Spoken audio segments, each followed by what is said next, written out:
the number 1 into number 2, which is equals to LCM into HCF. Okay, so in order to get the LCM, what I am going to do, number 1 into number 2 by HCF. Okay, this will give the LCM. So let us apply this formula to numericals. So what is the LCM? LCM is 24, right? You people, I think, aware of doing LCM, right? I will explain this thing also. Let's take 8 and 12. So first it will go with the 4, right? 4 2 ja and 3 ja. So 3 2 ja 6, 6 4 ja 24. So LCM is 24, right? So LCM is 24 and HCF is highest common multiple, which is nothing but 4, obviously. Okay, now see 8 into 12, which is equals to 24 into 4. See, when we cancel out on the both sides, into left over with the 1, right? Like 12 2 ja and 4 to the 8, 8. Okay, on both sides what we are lifting? We are lifting with the 1. So let us prove this second one also, the second step. Okay, so the second step is here n1 into n2 by h, which should be a LCM. So 8 into 12 by 4. Okay, 4 2 ja, which is equals to 24. This is nothing but the LCM, right? So obviously we are getting LCM with this formula. So now why can't we apply to the program also? Okay, so let us take the same numbers n1 and n2 as 8 and 4, and let us do the highest common factor. First let us find the highest common factor. Later, with the help of the highest common factor, we can find the LCM. So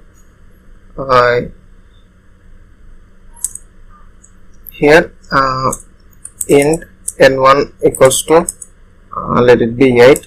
Okay, n2 equals to 12. Highest common factor I have explained in the previous video already. So apply the same code, like for int I equals to 0 or not 0, I equals to 1, I less than or equals to n1. You can take n1 or n2, there is no effect on it. So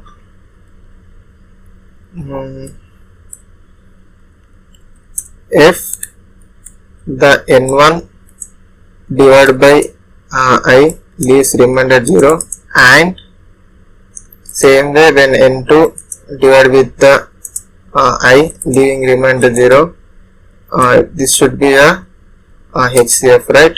HCF equals to the I. So now we need to take one another variable like HCF. Okay, HCF initially for the two numbers, obviously it is the 1. Okay, so at the end of this for loop, first let us print the HCF. So here HCF. Okay, let us print the same thing, HCF. When I run this, we need to get the output as what? 4, right? So let us check for any errors or not. It is giving successfully 4. Now let us do the LCM. So for the LCM, int LCM, which is equals to n1 into n2 divided by HCF, right? So now let us print the LCM here. Okay, LCM. Let us change this thing also. Now when I run this, we need to get the output as what? 24, right? So here we done a one mistake. So here we forgot to keep the semicolon, right? Now when I run this, what we need to get? We need to get the answer as 24. See how it is going to work. Let us take some another numbers. Let it be 9 and 12. What will be the output? Let us check for 9 and 12. See, it is giving 36. Okay, so this is how the program will be for LCM. So I think you got the idea how the LCM code will be. If you learned anything in the video, please do a like and subscribe. Thank you.